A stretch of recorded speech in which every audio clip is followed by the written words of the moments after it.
अस्सलाम वालेकुम नाज़रीन, मैं हूँ आपका मेज़बान खालिद जमील और आप देख रहे हैं प्रोग्राम मुकदमा अवाम का। नाज़रीन, पाकिस्तान की हुकूमत नुमरे पे गई हुई है और सियासी बयानात कुछ इस किस्म के आ रहे हैं कि एक तरफ हमने ये देखा कि जो फौजी तहवील में अफराद थे 9-10 महीने से गिरफ्तार थे, उनको कुछ रिहा किए गए गुज़श्ता रोज़। कुछ मुफाहमत की सूरत हाल नज़र आई, लेकिन कल ही कुछ बयानात ऐसे आए जिससे मुफाहमत की बजाय जो है कि वो तसादुम का तासुर मिल रहा था। तो अभी ईद की छुट्टियां हैं, आगे आ रही हैं, तो हर कोई ईद मनाएगा। तो ईद के बाद बड़ी प्लानिंग की जा रही है सियासी सतह के ऊपर भी और अदालती महाज के ऊपर भी, जहां जजेस को खतूत का सिलसिला जो है कि एक तरफ पहले जजेस ने ख़त लिखे और फिर उनको जो खतूत भेजे गए पै दर पै, और उनके अंदर जो आर्सेनिक के असरात दिखाई दिए हैं उसकी भी तहकीकात हो रही है। कुछ वो भी आपसे हम शेयर करेंगे, बात करेंगे।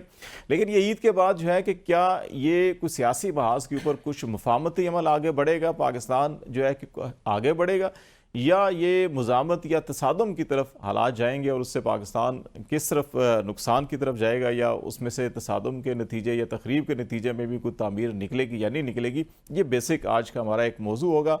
और इसके साथ साथ कुछ हम जो सियासी और मजहबी जमातें जो रीअलाइनमेंट कर रही हैं, और इसमें ख़ास तौर के ऊपर जमात इस्लामी जो पाकिस्तान में जो सियासी तहरीकें हैं उसमें बड़ा किरदार रहा है, और उसमें भी जो क़यादत की तब्दीली आई है, उस क़यादत की तब्दीली के बाद जमात की जो पॉलिसी है वो एग्रेसिव होगी या वैसी ही होगी जैसे चंद सालों से थी, और वो इस सारे सियासी माहौल में क्या असरअंदाज हो सकती है, ये भी हम बात करेंगे। और कुछ अवामी मसाइल, जो गंदम की कीमत और मसाइल इस वक्त हो रहे हैं कि किसान को मतलूबा कीमत नहीं मिल रही, और अगर जो गल्ला उगाते हैं उनको मतलूबा कीमत नहीं मिलती या लागत उनकी पूरी नहीं होती, तो फिर पाकिस्तान जैसा ज़रूरी मुल्क जो है कि वो किस किस्म के बुरान का शिकार हो सकता है और फूड सिक्योरिटी के क्या मसाइल पैदा हो सकते हैं। तो ये मौज़ूआत के गिर्द हम बातचीत करेंगे। इस्लामाबाद स्टूडियो में हमें ज्वाइन कर रहे हैं हाफिज़ एहसान अहमद खोकर साहब, माहिर कानून हैं। अज़हर सिद्दीक साहब पाकिस्तान तहरीक इंसाफ से भी वाबस्ता हैं और शोबा कानून के साथ भी वाबस्ता है, वो हमें लाहौर से स्काइप पे ज्वाइन कर रहे हैं। और कैसर शरीफ साहब सेक्रेटरी इतलात हैं जमात इस्लामी के, वो भी हमें लाहौर से स्काइप पे ज्वाइन कर रहे हैं। बहुत शुक्रिया आप तीनों मेहमानों का। हाफिज़ साहब, आपसे हम स्टार्ट कर लेते हैं कि आप अपना एक गैर जानबदार जो तज्ज़िया है कि ईद के बाद आपको क्या नज़र आ रहा है, कुछ मुफाहमती हालात बनेंगे या ये मुज़ामती या तसादम की तरफ जाएंगे? बिस्मिल्लाहिर्रहमानिर्रहीम। खालिद साहब, आपका शुक्रिया। अगर पाकिस्तान के पॉलिटिकल कैनवस को अगर ब्रॉडली देखा जाए और हिस्ट्री के अंदर देखा जाए, तो अगर दोनों चीज़ों को अगर आप मिक्स करेंगे तो हमेशा होता तो यही है कि जब भी कोई इलेक्शन होता है उसके बाद इलेक्शन के रिज़ल्ट्स को नहीं माना जाता, और फिर कुछ देर के बाद जो है वो कोई ना कोई पॉलिटिकल अलाइंस जो है वो बनता है, और वो फिर एक स्ट्रगल जो है उसके अंदर शुरू कर दी जाती है। लेकिन वो पुराने जितने भी स्ट्रगल्स वाले थे उसके अंदर होता ये था कि मेजर पॉलिटिकल पार्टीज़ होती थी वो गवर्नमेंट से बाहर होती थी, और कुछ पॉलिटिकल पार्टीज़ जो थी वो गवर्नमेंट के अंदर होती थी। और उस दौर के अंदर जो एक और इम्पॉर्टेंट चीज़ थी वो थी 58(2)B थी, जिसके अंदर प्रेसिडेंट ऑफ पाकिस्तान के पास एक इख्तियार था। ये तो 80-90 की दहाई का ज़माना तो वो चला। अच्छा, अब उसके बाद देख लें कि 2008 से लेके आप देखें ना, इसलिए मैंने उस कॉन्टेक्स्ट में बात की कि 2002 का इलेक्शन भी हुआ और 2008 के अंदर हुआ, उस असेंबली ने अपनी मुद्दत पूरी की। 2008 से 13 के अंदर भी आपने देखा कि डेली हम सुना करते थे कि पीपल्स पार्टी भी जा रही है, प्रेसिडेंट जरदारी भी जा रहे हैं, उन्होंने भी अपनी मियाद पूरी की। फिर 13 से लेके 18 तक जो है वो फिर हमने देखा कि जी आज असेंबली जा रही है, कल मियाँ साहब जा रहे हैं। लेकिन हुआ ये कि उनके जाने के बाद फिर उन्हीं का एक प्राइम मिनिस्टर आया और 18 के अंदर इलेक्शन हुआ। यही फिर मोड जो था वो 2018 के अंदर स्टार्ट हुआ। लेकिन उसके अंदर जो एक शिफ्ट आया वो ये आया कि जो अलाए थे उन्होंने एक रूलिंग पार्टी को छोड़ा और छोड़ के जो है वो दूसरी ऑपोजिशन वाली साइड पे चले गए। 13 के करीब जमातें थी और वो एक vote of no confidence success हुई। लेकिन जो 2 प्रोविंस ऐसे थे मेजर जिनके अंदर था, उसके अंदर उस रूलिंग पार्टी ने खुद बनाते खुद जो था वो असेंबलीज को डिसॉल्व किया। ये नहीं कि वहाँ के ऊपर ना वोट ऑफ नो कॉन्फिडेंस आया और ना ही किसी मूवमेंट के ज़रिए वो गवर्नमेंट गई। अब भी जो चीज़ आपके सामने आई है, अगर आप इसको ब्रॉड कैनवस के अंदर देखें तो इस इलेक्शन के अंदर भी पाकिस्तान की जितनी भी पॉलिटिकल पार्टीज़ हैं वो इस गवर्नमेंट का हिस्सा हैं। कुछ आपको KPK में मिल जाएंगी, कुछ पंजाब में मिल जाएंगी, कुछ आपको मिल जाएंगी सिंध में, बलूचिस्तान के अंदर है, और कुछ एक जो मौलाना फजल रहमान वाला एरिया ऐसा है। लेकिन वो भी अभी आपने देखा है कि वो सेनेट के इलेक्शंस के अंदर और पिछला ये यूसुफ रज़ा गिलानी साहब वाला था उसके अंदर उन्होंने पीपल्स पार्टी से पैचअप किया है और एक्सपेक्टेड यही है कि शायद ईद के बाद जो है वो भी बलूचिस्तान गवर्नमेंट के अंदर उनका एक सिलसिला जो है वो बन जाएगा। तो मैं ये समझता हूँ कि आपके दो स्टैंड इकट्ठे हो नहीं सकते कि आप गवर्नमेंट के अंदर भी हों और आप गवर्नमेंट को गिराना चाहते भी हों। तो मेरा ये ख्याल ये है कि जो हमारा असेंबली का फोरम है वही एक बेस्ट फोरम है, उसको इस्तेमाल करना चाहिए। और जहाँ तक रिगिंग की है या फॉर्म 45 है या 47 है, उसके अंदर जो कॉन्स्टिट्यूशन ने या लॉ ने हमें फोरम दिया हुआ है आपका ट्रिब्यूनल्स का, और जिसके अंदर 120 दिन का टाइम है, इन पॉलिटिकल पार्टीज को वो 120 दिन का पीरियड एग्जॉस्ट करना चाहिए।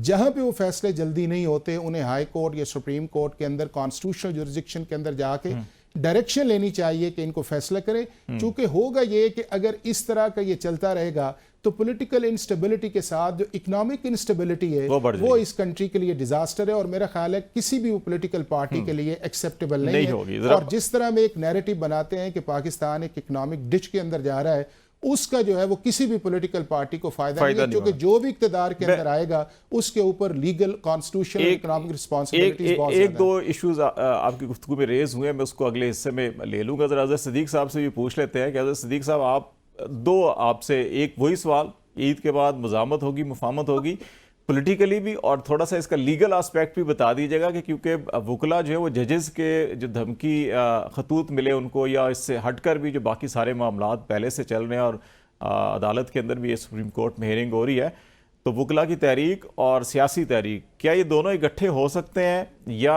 कोई बिटवीन दी लाइन मामला होगा? आपको ईद के बाद क्या नजर आ रहा है? बहुत शुक्रिया खालिद जमील साहब। ये नॉर्मल हालात नहीं है, ये आज के हालात को 2018 के हालात से मिलाना बिल्कुल, मैं तो कहूँगा एक ऐसी सोच है कि जो अपना पत्थरों के जमाने की सोच हो, कि हम समझ के बैठे हो कि अब जो हालात है ना, 2018 के इलेक्शन में क्या हुआ था, वो इलेक्शन से पहले तोड़ जोड़ हुई थी, लेकिन इलेक्शन वाले दिन ऐसा कुछ नहीं हुआ था। कहा गया कि जनाब आरटीएस बैठाया, आरटीएस इमरान खान को हराने के लिए बिठाया गया, ये भी बाद में चीज साबित हो गई, और उसका सबूत है कि जनरल बाजवा साहब कहा गया कि ये अपना एस्टेब्लिशमेंट के साथ हुकूमत बन के आई है। अगस्त 2018 में हुकूमत आई, अप्रैल 2019 में जनरल बाजवा साहब का राब्ता हो गया था ख्वाजा आसफ से, और हमने बाद में फिर देखा कि नवाज शरीफ मुल्क से बाहर चला गया, और जो ड्रामे करते रहे, जो फ्रॉड होता रहा इस कौम के साथ है। लेकिन ये जरा हालात है बहुत मुख्तलिफ। इस दफा तो ना जो बैरूनी कुव्वतें हैं उन्होंने तो सत्यानाश कर दिया इस निजाम का, और उसमें हमारी इलेक्शन कमीशन देख लें, बाकी देख लें, किसने का फ्री एंड फेयर इलेक्शन। हम चुप करके बैठ जाएं, किस बात में चुप कर बैठ जाएं कि फ्रॉड और फ्रेब से। अभी शहबाज शरीफ के करीबी, मैं उनके फैमिली मेंबर की एक मीटिंग बताता हूँ कि वहां उन्होंने कहा जी 22 सीटें दी और हमें सीटें देकर जिताया गया, जिताया इसलिए गया, हमने खामोशी से बैठ रहे हैं। आज भी आप सर्वे कर लें सोशल मीडिया के ऊपर कि जनाब वज़ीर आज़म मुल्क का कौन है, 2 नाम रख दें, मोहसिन नकवी, और वो सब कहेंगे जनाब मोहसिन नकवी है। इसका मतलब क्या है कि यहाँ पर वो जो सिविल लिबर्टीज की जो हम बात करते हैं वो बिल्कुल खत्म होकर रह गई है। मौका इस वक्त ये है, वो बात की बातें हैं कि इलेक्शन कमीशन के सामने 60 दिनों में मुख्तलिफ शिकायत लेकर गए, जब जबरी रिटायर करना, फॉर्म 45 में घपले करना, रिकाउंटिंग में अंदर ढप्पे लगाना, ये सारा कुछ इससे पहले नहीं हुआ जो कुछ अब हम देख रहे हैं। तो ये सारे जब 60 दिन तक इलेक्शन कमीशन उन पे बैठा रहा, कोई काम नहीं किया, बारहा कहते रहे, मैं गया, मैंने जाके कहा ये सारी बातों को। और अब इलेक्शन ट्रिब्यूनल तो जाना ही जाना है, वो तो अपनी जगह है, लेकिन इलेक्शन ट्रिब्यूनल में फॉरेंसिक कराना है तो फॉरेंसिक किसके जेरे असर है? वो इन्हीं लोगों के जेरे असर है। हम तो फॉरेंसिक की कोशिश करेंगे कि बाहर से वो जंग हमारी अपनी जगह चलेगी, उस जंग का बाकी हालात से क्या ताल्लुक है? इस मुल्क के जिन्होंने ईद के बाद क्या करेंगे? ये सारी चीजें तो अब तो सबको असबर हो गई हैं, याद हो गई हैं। देखिए, मैं जो बात कहना चाह रहा हूँ कि इकोनॉमिक स्टेबिलिटी के हम जिम्मेवार नहीं है, जो जिम्मेवार है वो भुगते हैं, और भुगतना चाहिए उन्हें। बहुत हो गया है, 70-75 सालों से इस मुल्क की जो तबाही हो रही है, आप अपने तरीके से बैठ कर जिसको इंस्टॉल करना है कर दें, जिसको उठाना है, जिसको बिठाना है। इलेक्शन नाम के होते हैं, ये अवामी वोट के जरिए सारा मामला आना है। अगला क्या होना है? अवामी वोट के लिए ही आगे एहतजाज होगा, जो हक है वो हक लिया जाएगा। किसी ने कहा कि जमहूरी हुकूमतों में एहतजाज की जरूरत, चुप करके बैठे रहें, यानी जुल्म और ज्यादती हो और जो फ्रॉड हो, यानी तकरीबन कोई जो 2/3 अक्सरियत से पाकिस्तान तहरीक इंसाफ जीत रही थी, और उसमें वोटों में जाकर घपला करके जो तब्दीलियां करके बदला गया, वो कैसे खामोशी से बर्दाश्त रहेंगे? ये वो तो चलता सियासी रहेगा ये तो जगह। सियासी हवाला हो गया ना अजहर साहब। तो लीगल हवाले से वकला जो है वो जजेस की कोई जी, मैं तहफ़्फ़ुज़ आपको की बता देता तहरीक। हूँ, मैं बता देता हूँ। अब आपके सामने एक्सटर्नल प्रेशर सामने आ चुके हुए हैं। इसका सबसे पहले इजहार किया था शौकत सिद्दीकी ने, वो माना नहीं गया, वो हम भी नहीं मानते थे उस वक्त। अब जो कि सुप्रीम कोर्ट ने उनको बहाल कर दिया तो वो मानना पड़ेगा। और उसके बाद फिर अब एक नहीं है, 6 जज हैं। लाहौर हाई कोर्ट इस वक्त किसी वक्त तहकीक करके देख लीजिएगा, लाहौर हाई कोर्ट जिस वक्त इस अंडर प्रेशर है, वो लहदा बात है, कोई बखसूस जजेस के पास केसेस लग रहे हैं। और इस वक्त इस मुल्क में जो हालात यहाँ तक पहुंचे, सबसे बड़ी जिम्मेदार उसकी अदलिया है। अदलिया अगर मेरिट और आइन और कानून के मुताबिक काम कर रही तो ये हालात यहाँ तक नहीं पहुंचने थे। मैं आपके सामने रिसेंटली अभी मिसाल का, तो अभी जब 6 जज ने खत लिखा, तो खत लिखने से पहले अगर तारीखी याद हो तो ये मई 2013 में भी कहा गया था, 23 में भी कहा गया था, फरवरी 2024 में भी कहा था। लेकिन हमारे जजेस कुछ खामोश बैठे रहे। और जीसस इस्लामाबाद हाई कोर्ट जो सबसे ज्यादा कॉम्प्रोमाइज्ड है, उनके अगेंस्ट तो अगर देखा जाए तो ये कंप्लेंट थी जुडिशल काउंसिल के सामने। मतलब आप और समझते हैं कि वकला जो है कि वो भी सड़कों पे निकलेंगे सियासी जी, जमातों के बिल्कुल साथ? अच्छा। 100%। हमने जैसे ये मामला आया, हमारा लाहौर में कन्वेंशन हुआ और बहुत बड़ा कन्वेंशन हुआ और हम सड़कों पे भी निकले। और उसी का प्रेशर था कि लाहौर में अपना सुप्रीम कोर्ट ने इस मामले का खुद नोटिस लिया। और ये शायद फुल कोर्ट भी बना रहे हैं। जरा हटे। मैं दोबारा आपकी तरफ आऊँगा, ज़रा कैसे साहब आपकी तरफ आते हैं कि ऐसे मौके के ऊपर कि जब ईद के बाद तमाम सियासी जमातें अपोजिशन की जो है वो तहरीक का मूड बना रही हैं और जमात इस्लामी में क़यादत की तब्दीली भी आ रही है। हाफिज़ नईम उर रहमान साहब कराची में नो डाउट उन्होंने बल्दियाती इलेक्शन हो या सोशल इकनॉमिक इशूज़ हों, वहाँ के कराची के मसाइल हों, या इवन इलेक्शन के अंदर भी अभी जो उन्होंने बड़ा मुतहर्रिक किरदार अदा किया। और बहुत से लोगों का ख्याल है कि जमात इस्लामी में अंदर उन्होंने एक नई जान पैदा किया जो कभी काजी हुसैन अहमद साहब के ज़माने में देखी जाती थी। तो अभी उनके आने के बाद जो है कि अब इलेक्शन के बाद हाफिज़ साहब ख़ुद अपनी नशिस्त भी कह रहे हैं कि मैं नहीं मानता इसको, इस नताइज को ही नहीं मानता, ना मैं इसको अपनी ही कामयाबी को एक्सेप्ट कर रहे हैं वो। तो जमात का जो मूड है वो क्या होगा और क्या लाएमल होगा कि वो मिल के चलेंगे या कोई अपनी अलग से कोई तहरीक शुरू करेंगे? क्या चीज़ें देख रहे हैं आप ईद के बाद? बिस्मिल्लाहिर्रहमानिर्रहीम। मैं ये समझता हूँ खालिद साहब, रमज़ान बड़ा ठंडा गुजरा है और रमज़ान के बाद गर्मी में मुसलसल इजाफा होगा, टेम्परेचर बढ़ेगा, मुल्क का भी सियासी महाज पर भी टेम्परेचर आप देखेंगे बढ़ेगा। और जितनी नाइंसाफ़ी की गई है इंतखाब के नाम पर जमात इस्लामी के साथ, इसका भी जो है इस पर भी जमात इस्लामी अपने कदम आगे बढ़ाएगी और इंशाल्लाह अपने मैंडेट की हिफाजत के लिए, अपने मैंडेट को पाने के लिए ये चीज़ें जो हैं इसमें मज़ीद तेज़ी आएगी। अल्हम्दुलिल्लाह सिराजुल हक साहब जमात इस्लामी के 10 साल अमीर रहे और उन्होंने बड़ी खुश असलूबी से जमात इस्लामी की तहरीक को, जमात इस्लामी की जो अकामत दीन की जदोजहद है उसको आगे बढ़ाया।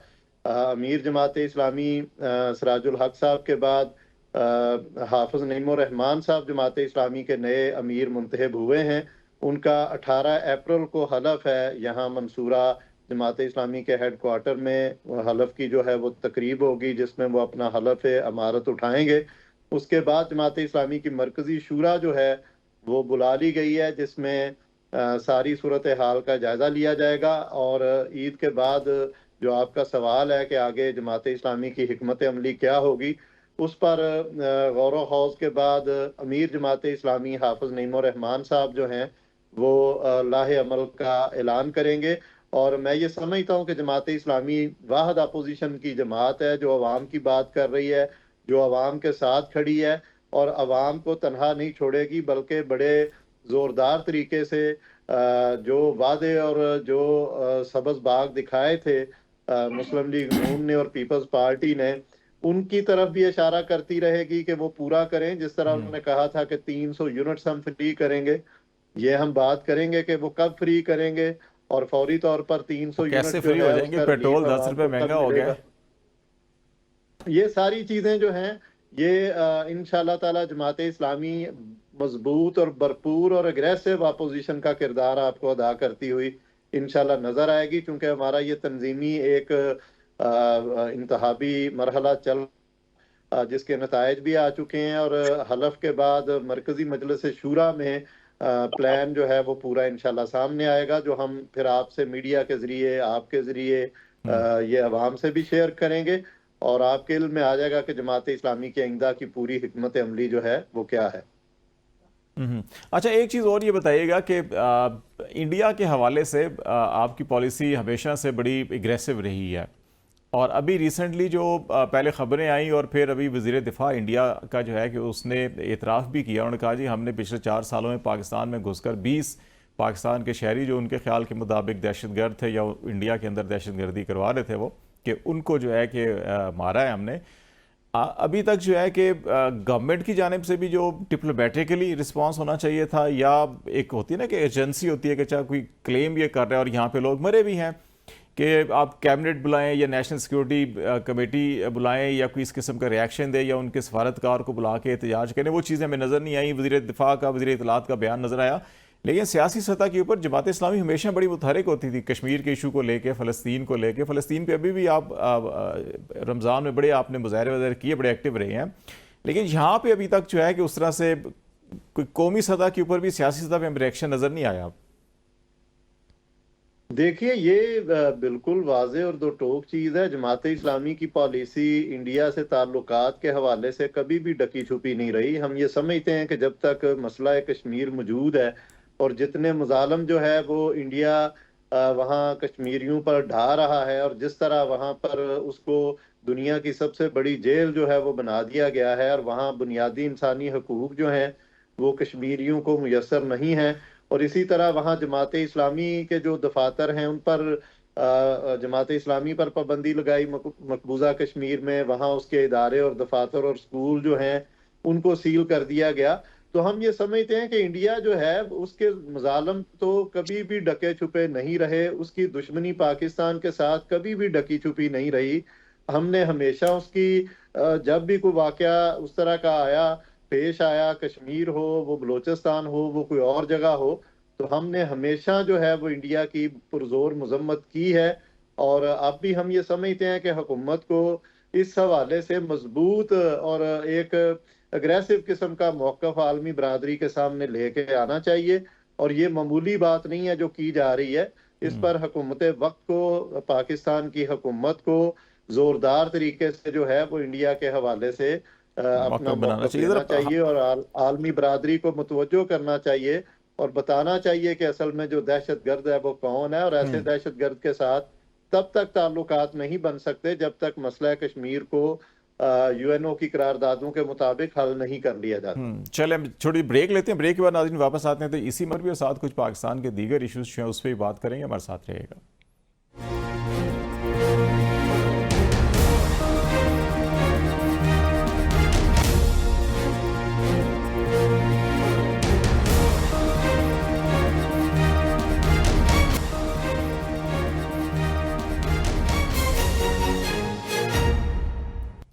वेलकम बैक नाज़रीन। ब्रेक से पहले हम बातचीत कर रहे थे कि ईद के बाद मज़ामत होगी या मफामत होगी, और इस वक्त जो इंडिया का क्लेम और फिर उनकी जो सारी सूरत हाल सामने आ रही है कि पाकिस्तान में घुस के वो कह रहे हैं कि आइंदा भी हम काम करेंगे या हमले करेंगे, यहाँ के पाकिस्तान के शहरियों को कत्ल करेंगे। इस पर हाफिज़ साहब आपसे मैं ये पूछना चाह रहा हूँ कि जो इंटरनेशनल लॉ होते हैं, जिनीवा कन्वेंशन है, फिर हर मुल्क की अपनी एक सॉवरेन इंटेग्रिटी है और उसकी जो जोग्राफियाई सारी सूरत हाल उसके तनाज़ुर में पाकिस्तान को डिप्लोमेटिकली और जो इंटरनेशनल लॉ के तनाज़ुर में कौन से इमीडिएट स्टेप्स इसके ऊपर उठाने चाहिए, और सफारती सतह के ऊपर हमें मुतहरिक होना चाहिए, क्योंकि हमें अभी तक सिर्फ स्टेटमेंट तो नज़र आए हैं, लेकिन प्रैक्टिकली उस अंदाज के अंदर जिस तरह से कनाडा ने किया था कि जब वहाँ पे एक सिख का मर्डर हुआ और उसके अंदर भी इंडियन एजेंसी शामिल थी, और उसके ऊपर जो उन्होंने यूनाइटेड नेशन को भी, यूनाइटेड स्टेट्स को भी, बाकी यूरोपीय ममालिक को भी साथ मिला के फिर इंक्वायरी इन्वेस्टिगेशन जिस तरह से की, हमें डिप्लोमेटिकली और इसके ऊपर क्या करना चाहिए?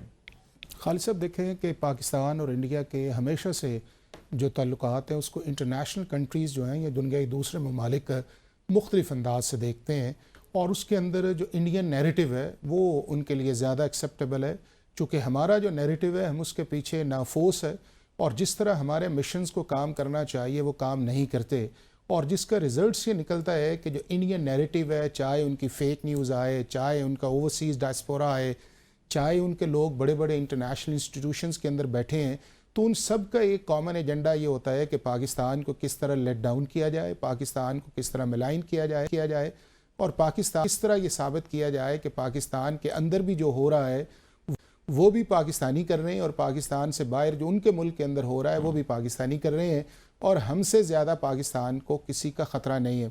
तो ये वो नैरेटिव है जो इंडिया काफ़ी देर से चला रहा है। लेकिन इस इंसिडेंट जिसकी तरफ आपने इशारा किया है, इसका 25 जनवरी को पाकिस्तान ने एक डोजियर भी दिया था और दुनिया के 5 कंट्रीज़ को और उसके बाद दुनिया के दूसरे ममालिक किया था। अब इसकी सिचुएशन ज़रा हटके है, चूँकि ये एक ऐसी इंटरनेशनल पॉलिसी है जो इंडियन गवर्नमेंट्स ने अडॉप्ट की हुई है।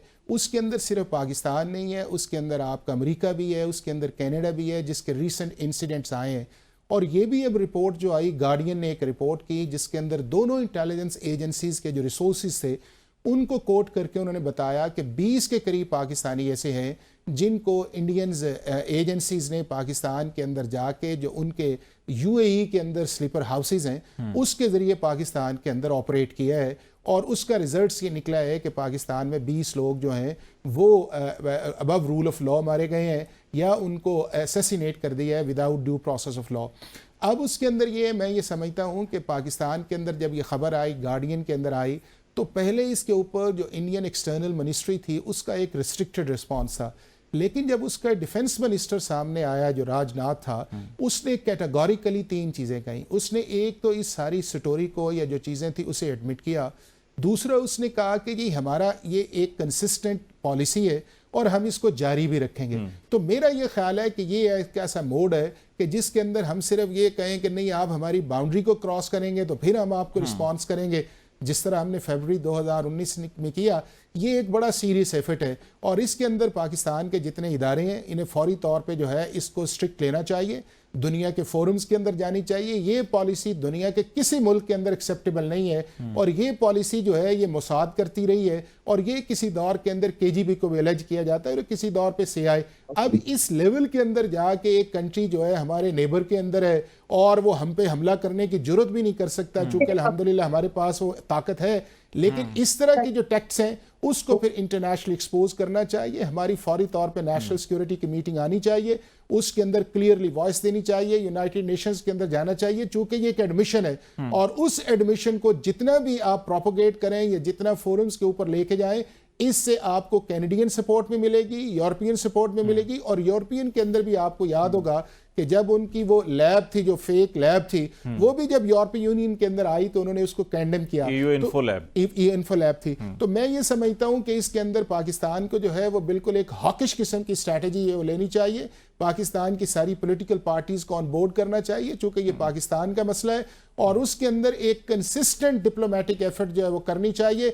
डायरेक्टली भी मैसेज देना चाहिए कि अगर आपने इस तरह की कोई हरकत की, और हमारे पास एविडेंस भी, आपको पता है कि जब सियालकोट के वो बच्चे मारे गए थे और उसकी किस तरह एविडेंस थी कि पैसे 50 लाख रुपए किस तरह ट्रांसफर हुआ, फिर वो नारोवाल का एक डीपीओ था उसने काम किया, फिर यूएई के अंदर किस तरह आए। चूंकि इशू तो है कि पाकिस्तान के अंदर भी जो आपके क्रिमिनल्स लोग हैं वो इस तरह की किलिंग तो करते हैं और जब उन्हें पैसा मिल जाए और फिर ये सारे लोग जो है यूएई बैठे हैं जहां पे उनकी एक्सेस या हमारे लोगों की भी एक्सेस जो है वो यूएई के अंदर जो है वो मुश्किल नहीं है। तो इन चीज़ों के अंदर गवर्नमेंट ऑफ पाकिस्तान को इन सारी स्ट्रेटजीज पे काम करना चाहिए, डिप्लोमेटिक स्ट्रेटजी पे काम करना चाहिए, यूएई गवर्नमेंट से टेकअप करना चाहिए कि जी आपके इलाके के अंदर या मुल्क के अंदर ये जो स्लीपर हाउसेज इस्तेमाल हो रहे हैं इनको आप खत्म करें। जहां जहां हमारी स्ट्रॉन्ग एविडेंस उनके खिलाफ है, यूनाइटेड नेशंस के अंदर जाना चाहिए, यूरोपीय यूनियन के अंदर जाना चाहिए, कैनेडियन प्राइम मिनिस्टर को ऑन बोर्ड करना चाहिए और जो अमेरिका है उसे ऑन बोर्ड करना चाहिए, चूंकि ये अनएक्सेप्टेबल है। और जिस ढटाई से उसका कहना है या जिस ढटाई से वो करना चाह रहा है, मेरे को इसका बिफिटिंग रिस्पांस जो है वो बहुत जरूरी है। और ये पार्लिमानी फोरम से भी जाना चाहिए, तमाम सियासी जमातों को पार्लिमानी फोरम बुलानी चाहिए और इसके ऊपर एक रेजोल्यूशन लेनी चाहिए। अजहर साहब, आपकी तरफ भी आ जाता हूँ इस मामले के ऊपर भी कि एटलीस्ट कुछ नेशनल इश्यूज ऐसे होते हैं जहाँ पे हमें अपने सियासी इख्तलाफात और तमाम तर खराबियाँ एक तरफ रख के, मेरा ख्याल है कि पार्लिमानी फोरम के ऊपर तो ईद के फौरी बाद या जैसे भी हो सकता है इसके ऊपर कुछ ना कुछ होना चाहिए। दूसरा, हमें ज़रा ये भी चीज़ बताइएगा कि अभी जैसे मैंने पहले अपने आगाज़ में बात की कि कल 2 खबरें सामने आ रही थी। एक तरफ ये खबर आ रही थी कि ऐसे अफराद जो 9 मई के मुल्ज़मान थे या फौजी कस्टडी में थे तो उनको छोड़ा गया है। सुप्रीम कोर्ट के अंदर भी हियरिंग चल रही थी, आपको पता है कि अभी मुख्तलिफ शहरों से ख़बरें आ रही थी, फ़लाँ साहब नाम भी सामने आए कि उनको रिलीज़ कर दिया गया कि उनकी वो इनोसेंट थे।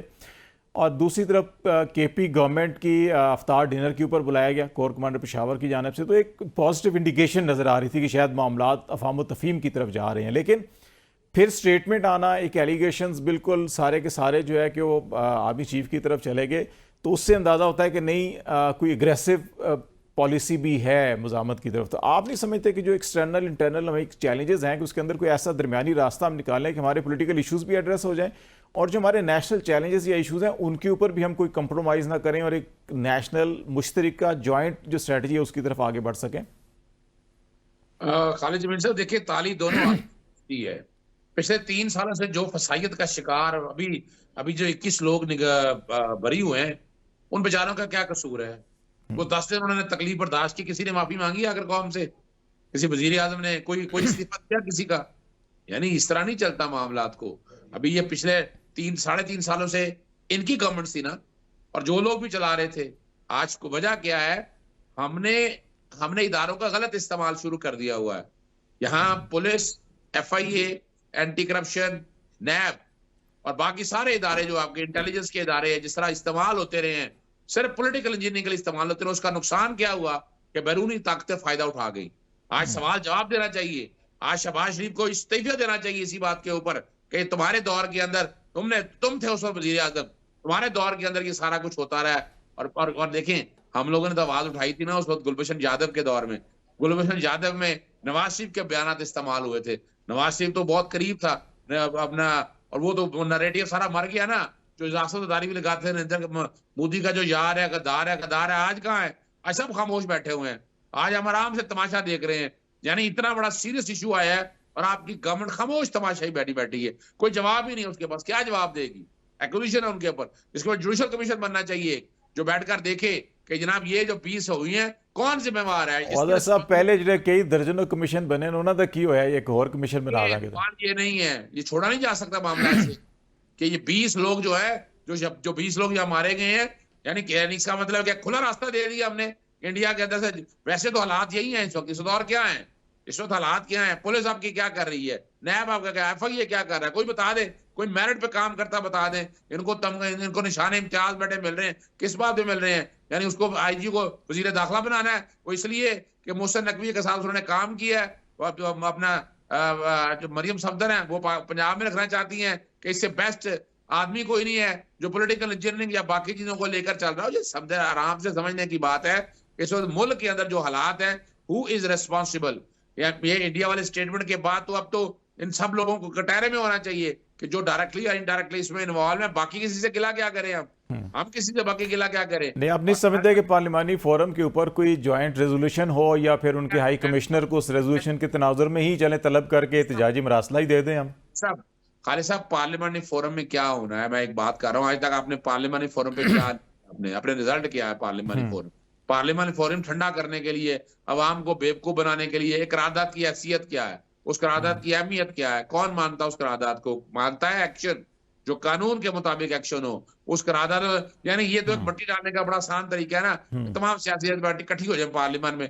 ओ भाई, पार्लियामान में इकट्ठी होकर क्या होगा? सवाल तो है कि जिस मुल्क को जो चला रहे हैं, जो इस मुल्क को आगे लेके जा रहे हैं, उन्हें क्या करना है? उन्हें क्या देखना है? उन्हें इस मुल्क को सही डायरेक्शन में लाना कैसे है? कैसे इस मुल्क में लॉ एंड ऑर्डर सही होगा, इंसाफ कायम होगा? जिस तरह से ये चल रहे हैं ना, यानी आप मुझे ये बताएं, स्मगलिंग कम होगी इस मुल्क में? इसमें लॉ कानूनियत कम होगी? स्ट्रीट क्राइम कम हो गए? इसमें क्या कोई एक चीज ऐसा बता दे? महंगाई कंट्रोल हो गई, डॉलर नीचे आ गया, आप वो बात बताएं। यानी इकोनॉमिक स्टेबिलिटी तो तब लानी है कि जो अहल लोग हों, जो नालायक लोग यहाँ बैठे हों, जिनकी वजह से ये मुल्क यहाँ तक गया है, हम उसे कहें कि इन्होंने और मौका दे। चले प्रोग्राम के आखिरी हिस्से में जरा आपसे ये पूछेंगे कि वो ये सारी चीज़ें ठीक होंगी कैसे। जरा मैं कैसर साहब से भी एक चीज़ ले लूँ कि कैसर साहब, ये सारे सूरत हाल के अंदर आप समझते हैं कि एटलीस्ट इंडियन हाई कमिश्नर को तलब करके एहतजाजी मरासला हो जाना चाहिए था? और दूसरा, हमारे वज़ीर ख़ारजा साहब इन तमाम हालात के बावजूद ये कह रहे हैं कि पाकिस्तान की बिज़नेस कम्युनिटी या पाकिस्तान के अंदर ये सोच पाई जाती है कि हमें तिजारत का आगाज़ कर देना चाहिए इंडिया के साथ। तो इन हालात में आप क्या समझते हैं कि हमें क्या करना चाहिए फिर? देखिए, ये इंडिया जो है उसने खुली दहशतगर्दी की है जिसका एतराफ़ वो कर रहा है, और ये आज से नहीं कर रहा। बड़े अरसे से पाकिस्तान को इनस्टेबल करने के लिए ये सारी चीज़ें होती हैं।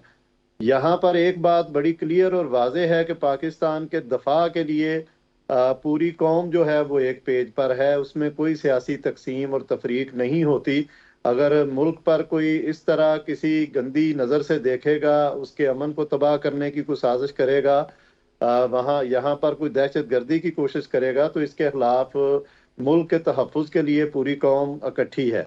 मैं ये समझता हूँ कि इस पर तमाम वो इक़दामात हुकूमत को उठाने चाहिए, शदीद मज़म्मत करनी चाहिए, आलमी बरादरी में इसको लेके जाना चाहिए। और जिस तरह आपने कहा कि उसके हाई कमिश्नर को बुला के कोई मरासला देना चाहिए, बल्कि इस हवाले से तो उनको इससे भी अगले स्टेप पे जो है वो जाने की ज़रूरत पड़े तो ज़रूर जाना चाहिए कि जब तक इंडिया जो है इस पर वजाहत ना करे, पूरी तरह माफ़ी ना मांगे, कोई चीज़ अग्री ना करे, तो उनको उनके सफ़ीर को भी वापस भेजना चाहिए। ये भी रिसेंटली हमने क्योंकि ईरान के साथ कोई जैसे अपने सफ़ीर मामूली वापस चीज़ बुलाया, नहीं उनका है भेजा, तो कि इनका आपके क्यों नहीं कर मुल्क सकते हम? में इस चीज़ का इकरार किया जा रहा है कि यहाँ पर लोगों को जो है वो उनके ज़रिए उन्होंने ऑपरेट करके मरवाया है, दहशतगर्दी की है। कोई बैनुल-अक़वामी कानून जो है, ये अज़हर सिद्दीक़ साहब बता सकते हैं, इस चीज़ की इजाज़त नहीं देता किसी भी मुल्क को कि वो इस तरह की कोई हरकत करे। और ये मैं समझता हूँ कि इंडिया की तरफ से खुली दहशतगर्दी है। चलें हम ब्रेक लेते हैं, ब्रेक के बाद नाज़रीन वापस आते हैं तो पाकिस्तान के किसानों के, अवाम के कुछ मशाइल और उसमें जो लीगल फ्रेमवर्क अवेलेबल है उसको कैसे इंप्लीमेंट किया जा सकता है या अवाम को उनके हकूक़ कैसे दिलवाए जा सकते हैं, इस पर बात करेंगे। हमारे साथ रहिएगा।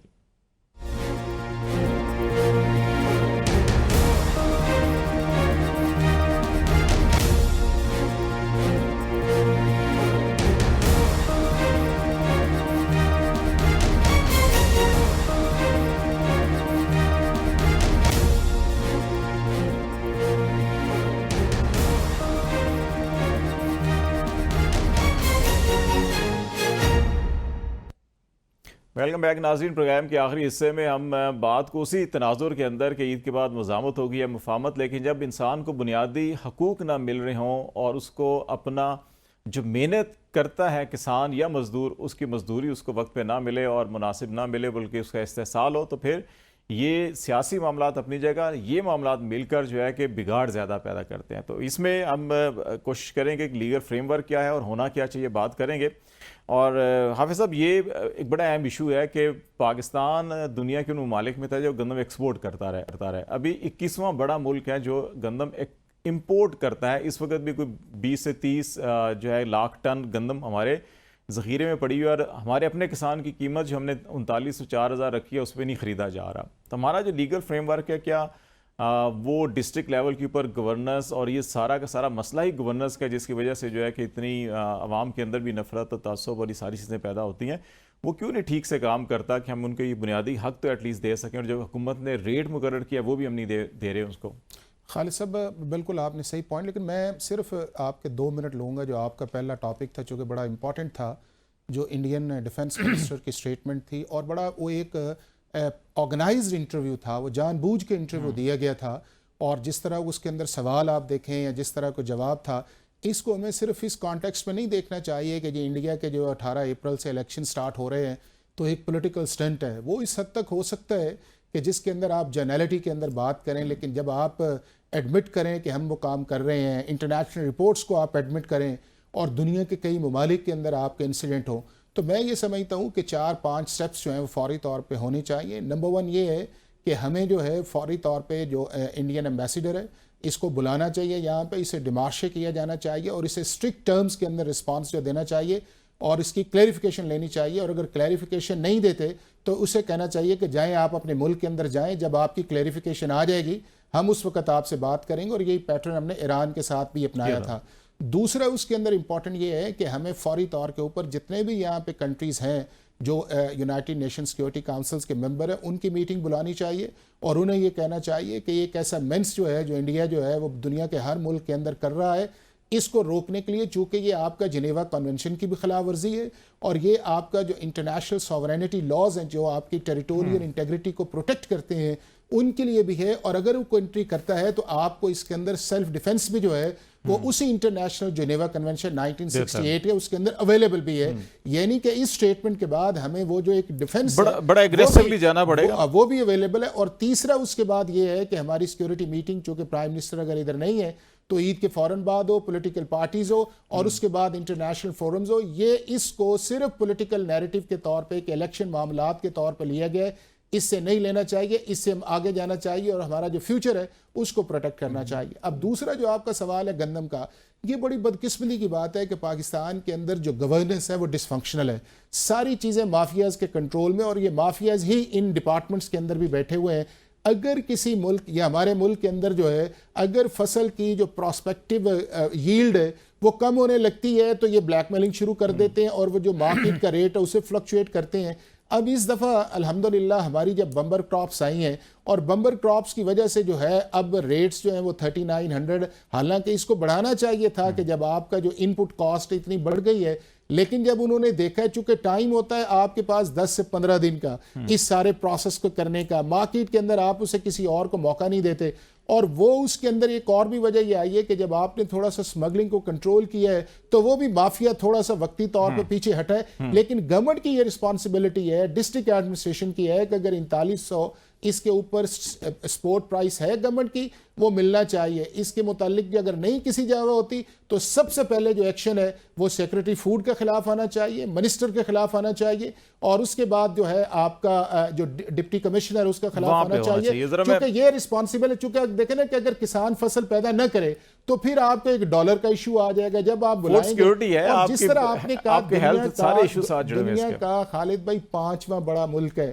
और 5वें मुल्क की आपकी कितनी फूड रिक्वायरमेंट्स हैं, अगर हम अपने किसान को या अपने मुल्क के अंदर वो एनवायरनमेंट नहीं देंगे तो जो कमाएंगे वो डॉलर की सूरत के अंदर बाहर लेंगे और दुनिया जाकर सही करेगी। और उसके अंदर इनकी पॉलिसी, पंजाब सबसे बड़ा सूबा है और सबसे ज्यादा गंदम पैदा करता है और पंजाब के अंदर ही सबसे ज्यादा ये बुरान है। 28 मिलियन टन हमारी खपत है सालाना और हमारी इस दफा जो प्रोडक्शन एक्सपेक्ट कर रहे हैं वो 33 मिलियन टन है। इसके बावजूद हमने इंपोर्ट करके भी रखी हुई है अपने पास।